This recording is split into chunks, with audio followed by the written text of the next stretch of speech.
Para poder hablar de la nueva era de la filosofía del derecho, se debe tratar el tema de la filosofía contemporánea. Esta corriente filosófica se vino dando en el siglo XIX y se ha extendido hasta el día de hoy. Esta corriente filosófica comienza con la muerte de Hegel, ya que está en contraposición a sus pensamientos. Él buscaba más que todo las esencias abstractas y metafísicas. En Gran Bretaña se ve el desarrollo del positivismo por Bentham y J. Smith, que se basa en el conocimiento empírico. En Francia, Comte plantea el positivismo idealista, el cual se preocupa por los asuntos sociales y por el estado ideológico del mundo. También hay avances frecuentes en la ciencia, lo cual hace que se empiece a perder la esencia de la filosofía, ya que la gente empieza a buscar sus respuestas más a través de lo científico, por así decirlo, lo comprobado, y no por las respuestas de la filosofía, del pensamiento de una persona. Al finalizar el siglo XIX, se empieza a desarrollar el historicismo con Dilthey, y la fenomenología se empieza a desarrollar también. Ya en el siglo XX se empiezan a desarrollar personajes como Habermas, como Russell, entre otros, que empiezan a manejar la filosofía analítica. La filosofía contemporánea está en contraposición esencialmente en tres aspectos, los cuales son la moral, la ciencia y la metafísica occidental. En la moral está en contraposición, ya que dice que la moral no deja ser en su esencia natural al hombre, ya que solamente pues pone como unos paradigmas los cuales no deja salir de ahí al hombre. Simplemente, o sea, lo estigmatiza, por así decirlo, y le impone, entre comillas, lo que debe hacer, o sea, el bien y el mal. Y pues los filósofos contemporáneos dicen que pues esto no deja ser al hombre como debe ser. La metafísica occidental, por el hecho de que se impone a un dios, el cual también da como la forma de vivir del hombre y pues no lo deja pues como explorar y mostrarse como él quiere ser, mostrar su verdadera esencia.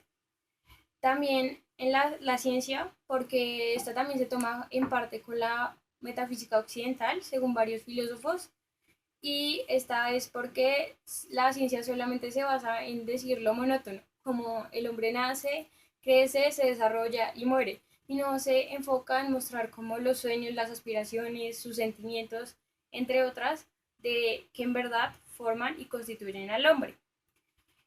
Una de las grandes obras que se vieron que se han visto en esta corriente es la diferencia entre la filosofía de la naturaleza de Epicuro y de la de Demócrito, que es escrito por Karl Marx. En esta está como, o sea, se ve como las dos posiciones del carácter de la necesidad de cada uno de los autores.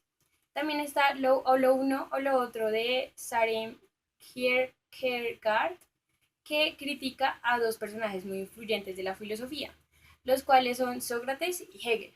Buenas tardes, mi nombre es Gabriela del Pilar Moreno Díaz y en esta ocasión les voy a exponer sobre la filosofía contemporánea. La filosofía contemporánea data de los siglos XVIII, XIX, XX y hasta el siglo XXI. Recibe este nombre debido a que muchos de los filósofos que aportaron a ella aún están vivos. Esta corriente supone una ruptura conceptual de los valores y las premisas del pensamiento ilustrado. Esta filosofía trajo distintas corrientes, como el vitalismo, el marxismo, el posmodernismo, neopositivismo, existencialismo, entre otras. Los principios de esta filosofía se basan en el idealismo alemán de Hegel, quien a su vez, con movimientos como el existencialismo, vitalismo y marxismo, serían una reacción a este. Varias de las características de esta época fueron distintos y opuestos sistemas filosóficos, como el de la escasa valorización de la realidad trascendental, que es decir, Dios y el mundo espiritual, y este es un resultado de los sistemas filosóficos post-hegelianos. También hay una duda que es si la filosofía puede lograr una descripción racional de la realidad, es decir, si la razón es capaz de alcanzar el conocimiento absoluto y total. El desarrollo exitoso de estas ciencias hizo tambalear las bases ya existentes de la filosofía al cuestionar todo lo que posteriormente mencioné. Los principales momentos y autores de esta corriente son el marxismo, que es una doctrina basada en Karl Marx y sus seguidores, con sus dos grandes movimientos políticos como lo son el socialismo y el comunismo. También está el historicismo, que es una corriente que le da supremo valor a la historia, con investigaciones de filósofos e historiadores como Wilhelm Dilthey, Karl Manning y Friedrich Menke, quienes aportaron grandes teorías a esta corriente. También está el vitalismo, que es una filosofía que le da fuerza vital a todos los procesos físicos y químicos. Es paralelo a la filosofía y ha recibido distintas críticas, y su principal representante es Dilthey. La fenomenología, que es un movimiento filosófico que data del siglo XX, es caracterizado por darle una relación a los hechos y a la realidad, es decir, a los fenómenos y a las coincidencias. También está el existencialismo, que es un movimiento filosófico que es fundamental en los seres humanos. Data de la tercera década del siglo XX en Alemania y se empezó a difundir por toda Europa. También está el neopositivismo y la filosofía analítica. El neopositivismo, que se caracteriza por ser netamente antimetafísico y por unos grandes análisis y relevancia al lenguaje y a la escritura y a los métodos de ciencias naturales. También está la filosofía analítica, que tiene como fundamento las ciencias naturales y la lógica matemática y el análisis del lenguaje. Y su propósito es esclarecer conceptos filosóficos y científicos. También está la hermenéutica, que originalmente era para el estudio de la teología y las escrituras sagradas, ya que su propósito es interpretar los textos, darles un verdadero sentido. Ya con el tiempo se empezó a utilizar en diferentes corrientes filosóficas y data del siglo XIX. También está el pragmatismo, cuya función es reducir lo verdadero a lo útil, es decir, que solamente depende del grado de verdad que haya en esto se puede lograr un éxito individual. También estos pensamientos han sufrido distintos cambios a lo largo de la historia. Para algunos pensadores, por ejemplo, la existencia es primordial antes de la esencia. Este ha sido un discurso a través de los años, pero en todo caso, lo que se busca es la verdad. Muchas gracias. La informática ha tenido gran influencia en nuestra sociedad desde los últimos 30 años, donde esta provocó una serie de revoluciones que han cambiado la vida cotidiana del hombre, como es el caso de la imprenta, las investigaciones, tanto médicas como científicas, que permiten al hombre dominar la naturaleza y a la vez hacerse varios interrogantes, con relación a los límites que debe tener el hombre con la naturaleza. La informática tiene aplicaciones en el derecho a finales de los años 40, pero hasta los años 60 y 70 se crearon los primeros bancos de datos jurídicos y con esto los primeros archivos informáticos de la administración pública. Pero solo en los años 80 los sistemas informativos en el campo jurídico y la administración se vieron beneficiados con la ayuda de microprocesadores para el almacenamiento y distribución de la información en las diferentes oficinas jurídicas. En cuanto a la informática jurídica, esta ha generado cambios con relación a la labor del jurista, como lo es la investigación, la transmisión, la redacción y el almacenamiento de documentos que hoy en día podemos apreciar en una base de datos, la cual se puede difundir de manera práctica y sencilla los documentos jurídicos. Con las nuevas tecnologías, como lo son la telemática y el Internet, se ha revolucionado el acceso a la información jurídica y las relaciones entre los operadores del derecho, como por ejemplo entre abogados, jueces, notarios y administradores públicos. En el ámbito de la experimentación informático-jurídica, se ha visto que ni siquiera con ayudas de demostradores automáticos, la lógica clásica podría ofrecer un modelo adecuado al razonamiento jurídico. Ante esto se oponen aspectos del razonamiento y del conocimiento jurídico, como por ejemplo, el hecho de que el razonamiento jurídico sea una técnica de procedimiento para la solución de problemas jurídicos. Cuando se presentan controversias y contraposiciones de tesis opuestas que requieren ser gobernadas por reglas donde se vea la participación de las partes interesadas y en donde no se aplique la deducción lógica. La informática jurídica ha logrado desarrollar nuevas lógicas jurídicas, como lo es la practicidad. Esta tiene un problema en cuanto a su eficiencia como instrumento para la solución de problemas. Por esto se ha recurrido a lenguajes como los de la programación y los de programas informáticos como un conjunto de axiomas, donde estos se dividen en axiomas de inclusión y axiomas de libertad. El axioma de inclusión es todo lo que jurídicamente está ordenado y a su vez está jurídicamente permitido.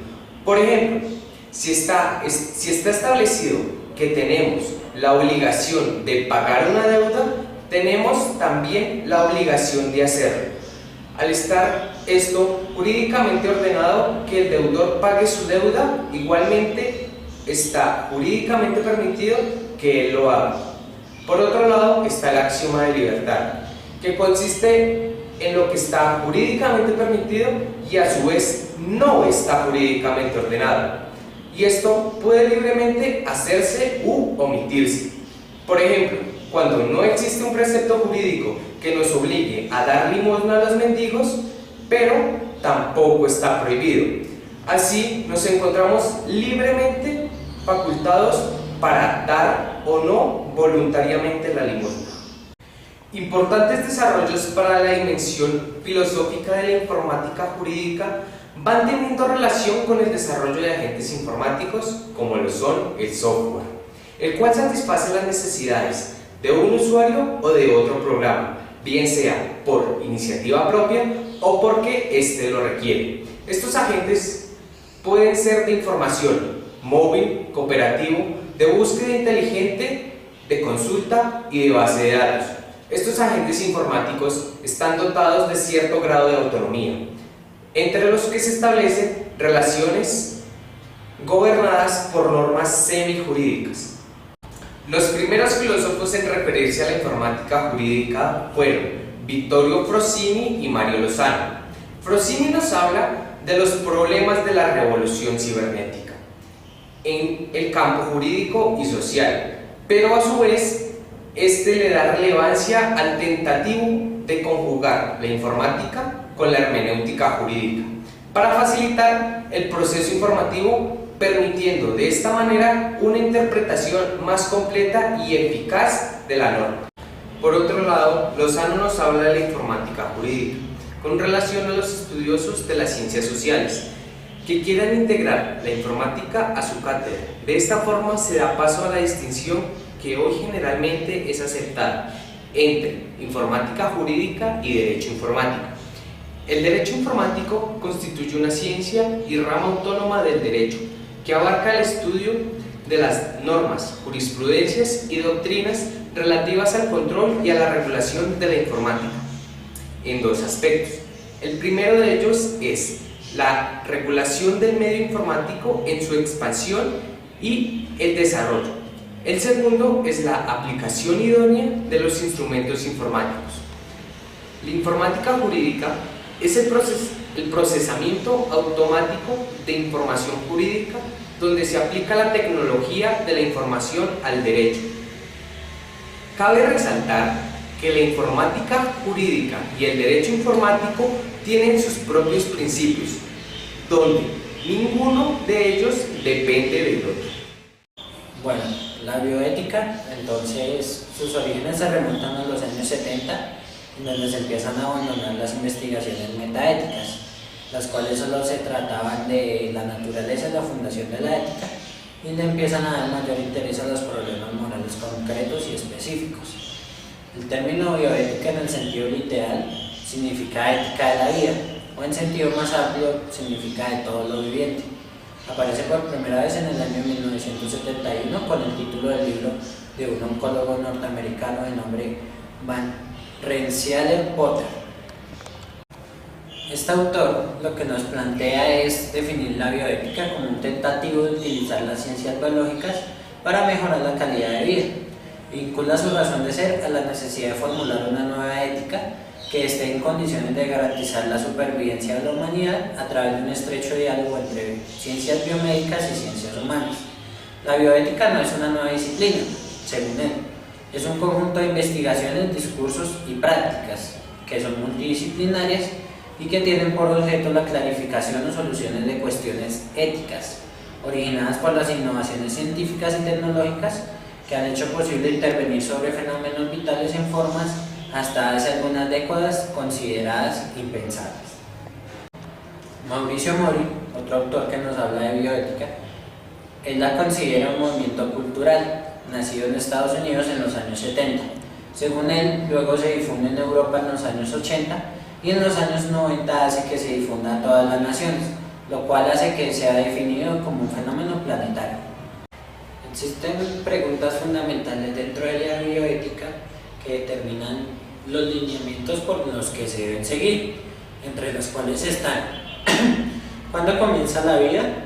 ¿Cuándo y hasta cuándo se puede hablar de persona o de vida humana? ¿Cuánta autonomía corresponde al individuo en la determinación de su propia vida y de su propia muerte? ¿Cuándo seguir reanimando y cuándo dejar morir? ¿Y cuáles son los límites del cuidado y cuáles son las de la experimentación humana y no humana? Estas preguntas nos determinan qué debemos tratar. ¿Cuáles son los temas que debemos tratar? Bien sea estrictamente biológicos, por ejemplo en el caso cuando se puede definir el comienzo de la vida, hasta temas de naturaleza filosófica y religiosa, como la sacralidad de la vida y de la muerte, o temas filosófico-jurídicos y jurídicos en sentido estricto, como son lo de fijar reglas. La exigencia de la reglamentación jurídica choca en las sociedades pluralistas contemporáneas con la ausencia de valores compartidos, de donde el riesgo reside en crear límites que reflejen los valores morales tan solo de unos pocos o en sofocar en decretos y leyes el progreso de la ciencia.